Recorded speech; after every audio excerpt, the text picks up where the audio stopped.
Hello, everybody. I hope you can hear me okay.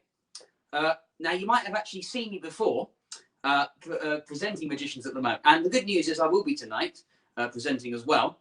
But we actually had, if you might have, just a little announcement before I start. We were supposed to have Princess Sparkle Magic Cougar, but she can't make it tonight. So I'm standing in here doing an act. And you don't get to see me do much of my act as such. So hopefully it's all good. Now, I'm just going to check a comment quickly because I'm just making sure about the audio and everything. So I'll be back in just a second. That seems okay. Brilliant. Okay. Right then. I think we can begin the show tonight. And it's great to be able to kick it off. We actually have a theme tonight, which is storytelling. So I'm going to tell you a little story, first of all, using a deck of cards over here. Now, as I say, I came in tonight, and I'm stepping in for Lulu. Princess Sparkle Magic Cougar. So anyway, ladies and gentlemen, I'd like to start off by telling you a little story about myself and what I did once at a club/casino. Now that club/casino is actually known as the 654 Club. It's true. And that 654 Club actually has a dress code. In fact, me and my mates one night, we actually went out and we got dressed up rather majestically, just like kings. Just like that. As you can see, we got dressed up just like kings. And the whole idea of going on a night out was hopefully we could find some ladies. And that we did. In fact, I got it pretty lucky that night. I really, really did. In fact, I actually found 2 brunettes and 2 ladies with red hair as well. It was going to be a really, really lucky night for me. I'll explain why. But my friends actually asked me, where on earth did you find these ladies? I said, right here on the dance floor at the 654 Club. As amazing as that was, they actually they said, oh, Nathan, you know what? Yeah, I'm really, really proud of you. So you know what I'm going to give you? I'm going to give you £2. There you go. Buy yourself a drink. So I was having a great fun time with the ladies that night. It was just so fun. And in fact, makes me really nostalgic thinking about it.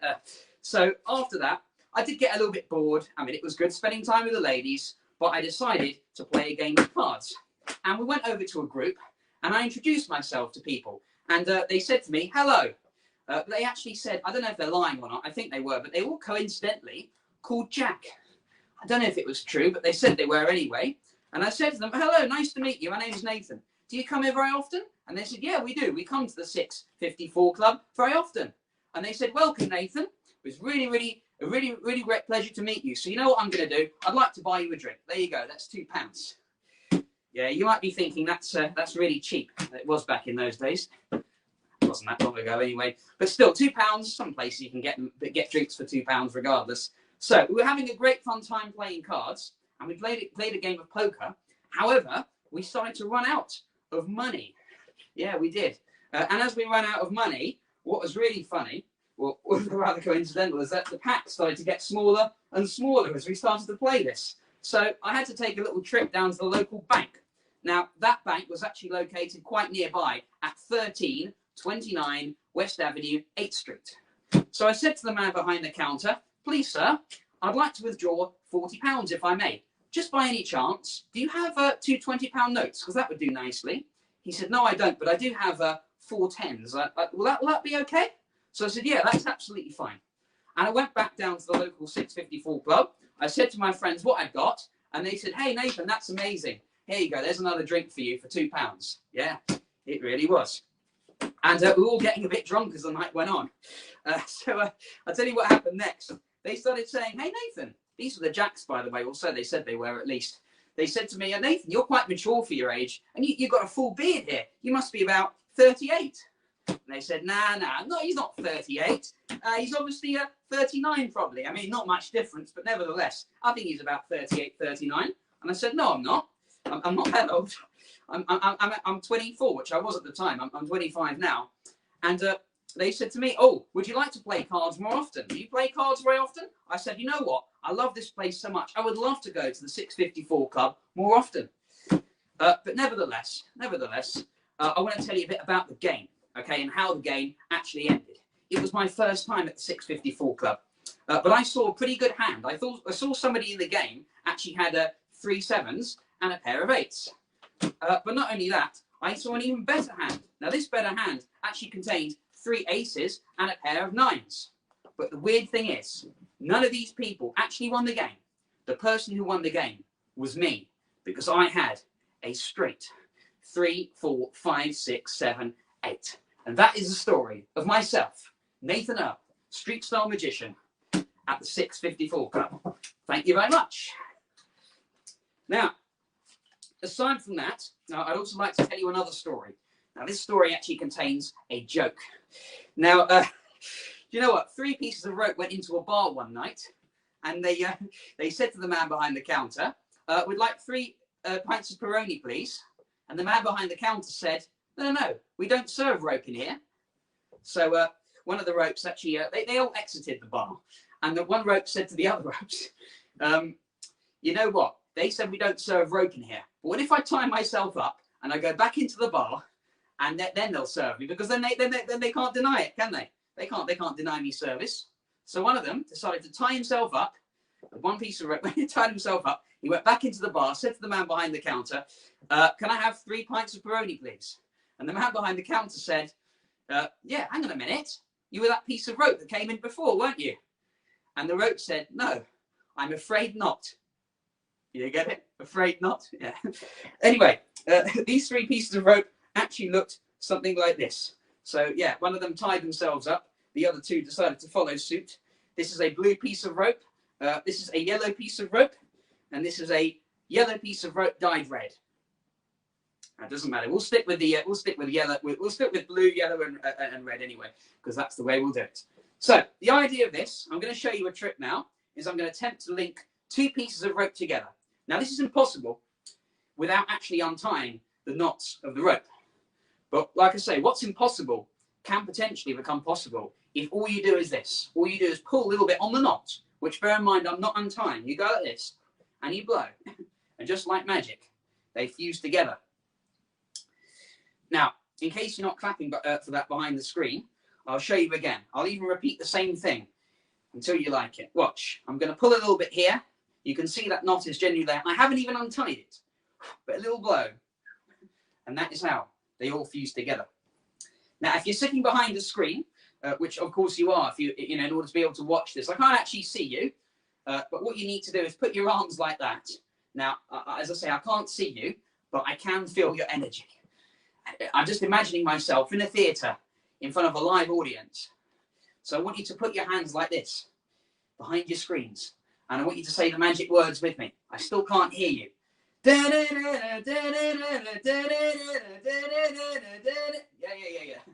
Now you know how I feel. Watch this, ladies and gentlemen. How on earth? I don't know. It must be magic.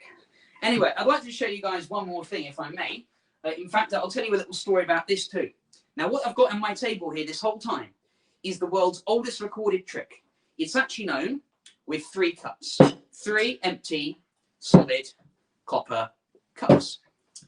Now, you might have actually seen these on the streets, both as magicians. You might have also seen them as gamblers. Now, gamblers, what they do is they use these cups to play a game called the shell and the pea game.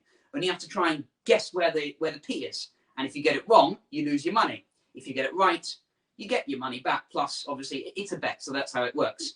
But the idea is never, ever bet your money on these things, because you will lose every time. But I'm not a gambler. I'm a magician.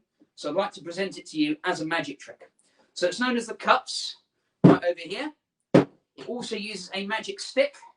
Now, ladies and gentlemen, this is not a magic stick. No, this is not a magic wand. This is, in fact, a magic stick. I'll explain to you why it's a magic stick. I don't know if you want to wager, I guess, but the reason why it's called a magic stick is because, if you can see here, it sticks to the hand. How cool is that? Anyway, not only that, not only do I use 3 cups and a magic stick, I also use 3 balls. Now watch. I'm going to show you something. If I take this ball over here, a little tap with a magic stick like this, the ball vanishes. I'll show you that again. Watch, because we do, after all, have 3 cups and 3 balls. Watch, if I just take the magic stick, a little tap here, a tap there, once again, the ball has gone. Now, ball number 3 goes a little bit differently, but this one is merely for you skeptics out there. Because if I leave the ball in the hand, it really is there. It's all in the power of the magic stick. When you spin once again, tap here, the ball will vanish. Now, I bet you're wondering where the balls actually go. Well, I'll tell you. This is the cups and the balls. So it actually uses 3 cups and, of course, 3 balls. Yeah. Don't worry. I forgot to clap when I saw that as well. Look, I'll slow it down so you can follow this very carefully. Cup A, cup B, and cup C. Now watch. I'm going to take one of the balls invisibly from cup B and place it underneath cup C. Watch carefully. Can you see it? No, of course you can't. It's invisible. Watch. I place it over here underneath cup C. You see from here, it disappears from here and travels there. Isn't it amazing? Oh my God. Watch. I'll do it again because some people think that I somehow sneak it out and that cup C is special. I don't. Okay, there it is. I take it again from here to here. Now watch. 2 balls on the bottom and 1 ball on top because that's my favourite position. No, I don't mean anything dirty. I don't mean anything dirty. Just look. Look, it really happens again, you see. Isn't that incredible? Now, watch one more time. I'm going to slow it down so you can have every single chance to catch me out. Okay, I'm going to cover the balls with the cups. Okay, so you can see everything right up until the very last moment. In fact, I'm going to take this ball away and I'm going to put it into my ball bag. And I take this ball away as well and put it in my ball bag, which leaves 1 ball under the middle cup. But then how on earth, if I tap this cup, this ball amazingly comes back again? It's what you call magic. But if I take this ball away again, this ball comes back too. I don't even know how the hell that happens. Now watch, how many balls would you guess underneath this cup? Some of you might say 1, some of you might say 2. Well, you'd be right about 2. Look, there's 2. But if I put this ball away, look, there's still 2 here. I don't even know how this happens. I take 1 away, there's still 2. Look, I take this ball away, there's still 2 here. Look, I take this ball away, there's still 2 here. What is going on? I take this ball away, there's still 2 here. I take this ball away, there's still 2 here.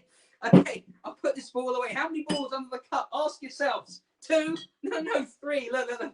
But if I put all 3 away in the bag, 1, 2, 3. How many balls now are underneath this cup? You must wager a guess, but don't bet any money on it. Well, whatever you're thinking is going to be absolutely wrong. You know why? Because here, there's an orange. Look. Oh, there's an orange, ladies and gentlemen. If this was a real life theatre, you'd be going crazy. But unfortunately, it isn't a real life theatre.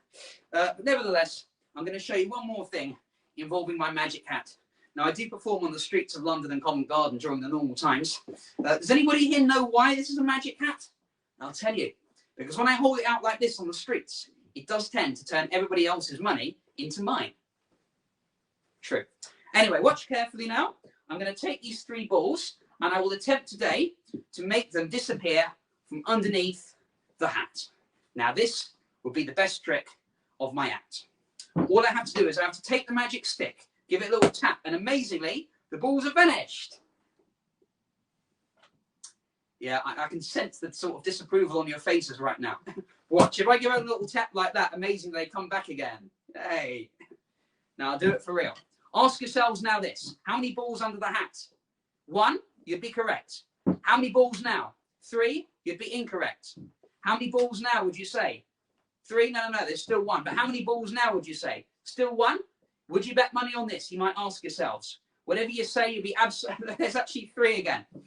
But ladies and gentlemen, you should never, ever take your eyes off the cups. Not when I'm performing this for magic. Not when I'm performing it for gambling, which I don't. But you must always watch the cups very carefully. Because if you don't, you actually miss with a little tap here. Look, there's another orange over here. Wow.